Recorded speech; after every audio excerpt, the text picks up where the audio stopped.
Bus ಎಲ್ಲರಿಗೂ ನಮಸ್ಕಾರ, welcome back to Sagar stories ಮಗ. ಫಸ್ಟ್ ಆಫ್ ಆಲ್ ಎಲ್ಲರಿಗೂ ಶುಭೋದಯ. ವಿರಾಟ್ ಕೊಹ್ಲಿ ಮತ್ತು ಗಂಭೀರನ ಮ್ಯಾಟ್ರಿಗೆ ಹೋಗ್ಬಿಡೋಣ. ಅದಕ್ಕಿಂತ ಮುಂಚೆ ಇವತ್ತಿನ ಮ್ಯಾಚ್ ಪ್ರಿವ್ಯೂ ನೋಡ್ಬಿಡೋಣ. ಯಾರು ಗೆಲ್ಲಬಹುದು ಇವತ್ತು. LST is taking on mighty Mumbai Indians. Mighty Mumbai Indians ಅಲ್ಲ, ಈ ಸಲ ಹಂಗೆ ಮಕ ಮುರ್ಚ್ಕೊಂಡು ಬಿದ್ದೋಗ್ಬಿಟ್ಟಿದ್ದಾರೆ ಮುಂಬೈ ಇಂಡಿಯನ್ಸ್ ಅವ್ರು. ಆ ಥರ ಆಗಿದೆ. ಸ್ಟಾರ್ಟಿಂಗ್ ಫೇಸಲ್ಲಿ ಸಿಕ್ಕಾಪಟ್ಟೆ ಅಜೀಬಾಗಿ ಆಡಿದ್ರು, ಆಮೇಲೆ ಮತ್ತೆ ಕಮ್ ಬ್ಯಾಕ್ ಫೇಸ್ ಅಂತ ಬಂದರು, ಆಮೇಲೆ ಮತ್ತೆ ಇವಾಗ ಅಜೀಬಾಗಿ ಆಡ್ತಾ ಇದ್ದಾರೆ. ಬ್ಯಾಕ್ ಟು ಬ್ಯಾಕ್ ಸೋತ್ಬಿಟ್ಟು ಬರ್ತಾರೆ ಮುಂಬೈ ಇಂಡಿಯನ್ಸು. LST ಕೂಡ ಇಲ್ಲಿ ಲಾಸ್ಟ್ ಮ್ಯಾಚ್ನ ಸೋತ್ಬಿಟ್ಟು ಬರ್ತಾ ಇದ್ದಾರೆ.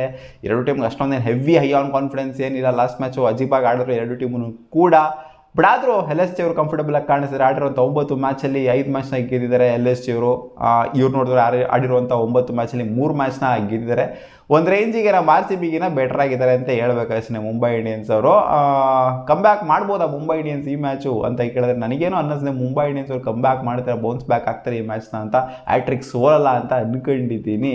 ಆವ್ರೇಜ್ ಫಸ್ಟಿಂಗ್ ಸ್ಕೋರ್ ಎಲ್ಲ ಆಗ್ತಿರೋದು ಮ್ಯಾಚು. ಲಕ್ನೋ ಅವರ ಹೋಮ್ ಬೆನ್ನಲ್ಲಿ ಆಗ್ತಾ ಇದೆ ಮ್ಯಾಚು. ಇಲ್ಲಿ ಬ್ಯಾಟಿಂಗ್ ಫಸ್ಟ್ ಆಡೋದಕ್ಕೆ ಬೆಟರ್ ಆಗಿರುತ್ತೆ ಗೆಲ್ಲೋದಕ್ಕೆ. ಯಾಕಂದರೆ ಇಲ್ಲಿ ಟಾಸ್ ಗೆದ್ದವರು ಜಾಸ್ತಿ ಸಲ ಬ್ಯಾಟಿಂಗ್ನೇ ಆಯ್ಕೆ ಮಾಡ್ಕೊಡೋದು. ಚೇಸ್ ಮಾಡ್ಬೇಕಾದ್ರೆ ಸ್ಟ್ರಗಲ್ ಮಾಡಿದ್ರೆ ಆವ್ರೇಜ್ ಫಸ್ಟಿಂಗ್ ಸ್ಕೋರ್ ಬಂದ್ಬಿಟ್ಟು 176 ಇದೆ. ಇಲ್ಲಿ ಈ ಸೀಸನು ಸ್ವಲ್ಪ ಹೈ ಸ್ಕೋರಿಂಗ್ ಏನೇ ಆಗಿದೆ ಲಾಸ್ಟ್ ಸೀಸನ್ಗೆ ಕಂಪೇರ್ ಮಾಡಿದ್ರೆ. ಲಾಸ್ಟ್ ಸೀಸನ್ ಸಿಕ್ಕಾಪಟ್ಟೆ ಲೋ ಸ್ಕೋರಿಂಗ್ ಆಗೋದು, ಈ ಸೀಸನ್ ಸಿಕ್ಕಾಪಟ್ಟೆ ಹೈ ಸ್ಕೋರಿಂಗ್ ಆಗ್ತದೆ. ಈ ಸೀಸನ್ ಎಲ್ಲ ವೆನ್ಯೂರು ಹಂಗೆ ನೋಡೋಕೆ ಹೈ ಸ್ಕೋರಿಂಗ್ ಏನೇ ಆಗ್ತಿದೆ. ಸೊ ಅದರಿಂದ ಇಲ್ಲೂ ಕೂಡ ಹೈ ಸ್ಕೋರಿಂಗ್ ನಾವು ಎಕ್ಸ್ಪೆಕ್ಟ್ ಮಾಡಬಹುದು. ಇವತ್ತು ನನ್ನ ಪ್ರಿಡಿಕ್ಷನ್ ಮುಂಬೈ ಇಂಡಿಯನ್ಸ್ ಗೆಲ್ಲುವಂಥ ಸಾಧ್ಯತೆ ಜಾಸ್ತಿ ಇದೆ ಅಂತ ಅನ್ಕೊಂಡಿದ್ದೀನಿ. ಲಾಸ್ಟ್ ಟೈಮು ಅವರ ಓಪನರ್ಸು ಬ್ಲಾಸ್ಟ್ ಆಗೋದಕ್ಕಾಗಿಲ್ಲ, ಸೂರ್ಯ ಕೂಡ ಬೇಗ ಔಟ್ ಆಗಿದ್ದು.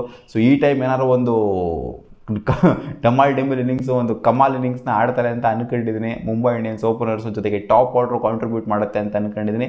ಕಾದೋಣ ಏನು ಆಗುತ್ತೆ ಅಂತ. ಇನ್ನೊಂದು ಕಡೆ KL ರಾಹುಲ್ ಅವ್ರಿಗೆ ವರ್ಲ್ಡ್ ಕಪ್ ಸೆಲೆಕ್ಷನು ಸ್ವಲ್ಪ ಡ್ರ್ಯಾಗ್ ಮಾಡ್ತಾ ಇದೆ. ವರ್ಲ್ಡ್ ಕಪ್ಪಿಗೆ ಸೆಲೆಕ್ಟ್ ಆಗಲ್ಲ ಅಂತ ಹೇಳ್ತಾ ಇದ್ದಾರೆ. ಈ ಮ್ಯಾಚಲ್ಲಿ ಸೆಂಚುರಿಗಿಂಚಿ ಫಾಸ್ಟೆಸ್ಟ್ ಸೆಂಚುರಿ ಹೊಡೆದ್ಬಿಟ್ಟು ಇಲ್ಲ ಗುರು ನಾನು ಇದ್ದೀನಿ ನೋಡು ಗುರು ಅದರ ತೋರಿಸ್ತಾರ ಅಂತ ಕಾದು ನೋಡಬೇಕಾಗಿದೆ. ಒಂಥರ ಇದು ಲಾಸ್ಟ್ ಮ್ಯಾಚ್ ಅಂತ ಕಾಣಿಸುತ್ತೆ KL ರಾಹುಲ್ ಅವ್ರಿಗೆ ವರ್ಲ್ಡ್ ಕಪ್ ಸೆಲೆಕ್ಷನ್ಗಿನ ಮುಂಚೆ. ನೋಡೋಣ ಅದೇನು ಆಗುತ್ತೆ ಅಂತ. ಇವತ್ತು ನನ್ನ ಪ್ರಿಡಿಕ್ಷನ್ ಮುಂಬೈ ಇಂಡಿಯನ್ಸ್ ಗೆಲ್ತಾರೆ ಅಂತ. ಗಂಭೀರಣ್ಣ ವಿರಾಟ್ ಕೊಹ್ಲಿ ಅವ್ರ ಬಗ್ಗೆ ಒಂದು ಸ್ಟೇಟ್ಮೆಂಟ್ ಕೊಡಿದ್ರೆ, ಇಟ್ಸ್ ಆಲ್ ಅಬೌಟ್ TRP ಅಂತ. TRP ಬರುತ್ತೆ ಅಂತಂದರೆ ಈ ಮೀಡಿಯಾದವ್ರು ನನ್ನ ಮಕ್ಕಳು ಏನು ಬೇಕಾದ್ರೂ ಮಾಡ್ತಾರೆ ಗುರು ಅನ್ನೋ ಥರ ಒಂದು ಸ್ಟೇಟ್ಮೆಂಟ್ ಕೊಟ್ಟಿದ್ದಾರೆ. ನನ್ನ ಮತ್ತು ವಿರಾಟ್ ಕೊಹ್ಲಿ ಬಗ್ಗೆ ಒಂಥರ ಫುಲ್ ವೈರತ್ವ ಬರೋದು, ಒಂಥರ ಕ್ಲಾಶ್ ಆಗೋದಕ್ಕೆ ಕಾರಣನೇ ಮೇಯ್ನು ಮೀಡಿಯಾದವರು ಅನ್ನೋ ಥರ ಒಂದು ಸ್ಟೇಟ್ಮೆಂಟ್ ಕೊಟ್ಟಿದ್ದಾರೆ. ಇವಾಗ ನೋಡಿ ಇಬ್ಬರು ಸಿಕ್ಕಾಪಟ್ಟೆ ಮೆಚ್ಯೂರ್ ಆಗಿದ್ದೀವಿ. ಆದ್ದರಿಂದ ಅವಾಗ ಸುಮ್ಮನೆ ಚೈಲ್ಡ್ ಥರ ಆಡ್ತಿದ್ವಿ. ಇವಾಗ ಇಬ್ಬರು ಮೆಚ್ಯೂರ್ ಆಗಿರೋದ್ರಿಂದ ಅವರಿಗೆ ಮಸಾಲ ಸಿಗ್ತಾ ಇಲ್ಲ. ವಿರಾಟ್ ಕೊಹ್ಲಿ ಹೇಳಿದ್ರು ಮಸಾಲ ನಹಿ ಮಿಲ್ ರಹಾ ಹೈ ಅಂತ ಏನೋ ಒಂದು ಸ್ಟೇಟ್ಮೆಂಟ್ ಕೊಟ್ಟಿದ್ರು ಮೀಡಿಯಾದವರಿಗೆ.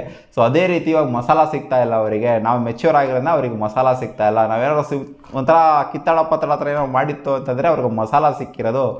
ಅದನ್ನ ಹಾಕೊಂಡು ಇನ್ನೂ ರುಬ್ಬಿರೋರು. ನಾನೇನೋ ನೆಗೆಟಿವ್ ಆಗಿ ಸ್ಟೇಟ್ಮೆಂಟ್ ಕೊಟ್ಟಿಲ್ಲ ಅಂದ್ರೂ ಕೊಟ್ಟಿರೋ ಥರ ಮಾಡಿಬಿಡ್ತಾ ಇದ್ರು. ನಾನು ಏನು ಅಂತ ಆಸ್ ಎ ಪರ್ಸನು ಒನ್ ಅವ್ರಿಗೂ ಗೊತ್ತಿಲ್ಲ, ವಿರಾಟ್ ಕೊಹ್ಲಿ ಏನು ಅಂತಲೂ ಕೂಡ ಗೊತ್ತಿಲ್ಲ.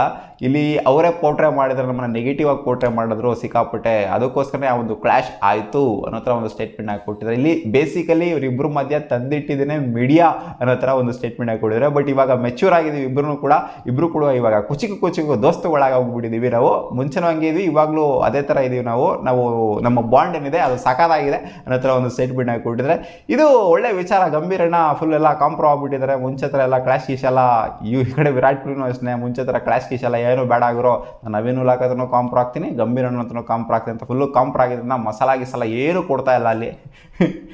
ಇನ್ನೊಂದು ಕಡೆ ಇವರು ಕೂಡ ಅದನ್ನೇ ಹೇಳಿದ್ರು, ಮಸಾಲ ಸಿಗ್ತಾ ಇಲ್ಲ ಬಿಡಿಗುರು ನಿಮಗೆ ಅಂತ. ಇನ್ನೂ ಒಂದು ಸ್ಟೇಟ್ಮೆಂಟ್ ಕೊಟ್ಟಿದ್ದಾರೆ, ಅದು ವಿರಾಟ್ ಕೊಹ್ಲಿ ಅವರ ಸ್ಟ್ರೈಕ್ ರೈಟ್ ಬಗ್ಗೆ ಚರ್ಚೆ ಆಯಿತು. ಲಾಸ್ಟ್ ಮ್ಯಾಚು ಯಾವಾಗ 51 ರನ್ ಔಟ್, 40 ಹಿಂಗೆ ಸ್ಟ್ರೈಕ್ ರೇಟ್ ಅದು ಇದು ಅಂತೆಲ್ಲ. In fact last match Virat Kohli ಅದಕ್ಕೆ ಉತ್ತರನೂ ಕೂಡ ಕೊಟ್ಟರು. ಬಾಕ್ಸಲ್ಲಿ ಕೂತ್ಕೊಂಡು ಅದು ಇದು ಎಲ್ಲ ಮಾತಾಡೋದಲ್ಲಾಗಿರೋ, ಇಲ್ಲಿ ಬಂದೆಲ್ಲ ಆಡಿದ್ರೆ ಗೊತ್ತಾಗುತ್ತೆ ಹಂಗೆ ಹಿಂಗೆ ಅನ್ನೋ ಥರ ವಿರಾಟ್ ಕೊಹ್ಲಿ ಸ್ಟೇಟ್ಮೆಂಟ್ ಕೊಡ್ತಾ ಇದ್ದಂಗೆ ಗಂಭೀರಣ್ಣ ಒಂದು ಸ್ಟೇಟ್ಮೆಂಟ್ ಕೊಟ್ಟಿದ್ದಾರೆ.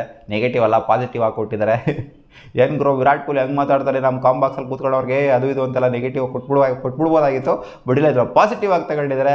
ನೀವು ಅನ್ಕೊಂತೀರ ಅಲ್ಲಿ ಎಲ್ಲ ನಿಮಗೆ 1ಇಂದ ಹಿಡ್ಕೊಂಡು 10ವರೆಗೂ ಅಗ್ರೆಸಿವ್ ಬ್ಯಾಟರ್ಸ್ಗಳೇ ಇರಬೇಕು. ಎಲ್ಲರೂ ಉಚ್ಚನಾಗಿ ಹೊಡೆಯೋವಂಥವ್ರು, ಎಲ್ಲ ಒಂಥರ ಫಿನಿಶಿಂಗ್ ರೋಲಲ್ಲಿ ಆಡೋವಂಥವ್ರನ್ನೇ ಬೇಕು ಅನ್ನೋ ಥರ ಯೋಚನೆ ಮಾಡ್ತೀರಾ. ಬಟ್ ವಿರಾಟ್ ಕೊಹ್ಲಿ ಥರ ಕ್ಯಾಲಿಬರ್ ಇರುವಂಥ ಪ್ಲೇಯರು ಅಲ್ಲಿ ಅಗತ್ಯತೆ ಇದೆ. ಆ ಥರ ಸ್ಟ್ರೈಕ್ ರೇಟ್ ಇಟ್ಕೊಂಡು ಆಡೋದು ಎಲ್ಲ ಮ್ಯಾಚ್ನವರೇ ನಾವು ಅದೇ ಥರ ಏನು ಆಡೋದಿಲ್ಲ.